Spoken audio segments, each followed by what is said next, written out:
Hello everyone, today in this quick tutorial I'm going to be showing you how we can set an app lock on the WhatsApp, which is the latest feature by WhatsApp. So you can do this on your desktop. So what you can do is go into your WhatsApp application first, and once you're in the application, what you can do is you can find three dots on the right side of chats. You have to click on it, and now you can see the second last option, which is app lock. You can click on it again, and now you can see the option enable app lock, and I will click on that, and it's going to ask for a password. So I'm gonna enter a password real quick and re-enter it, and I'll click on OK.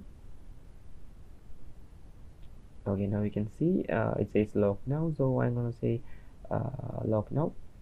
Okay, so you can see when to log. So okay, you can see now it's logged. So for whenever you are opening the WhatsApp application on your laptop, you will have to enter the password. So that's it for today's video, guys. Hope you found this video informative. If yes, please do like, share, subscribe, and thank you for watching. Have a nice day.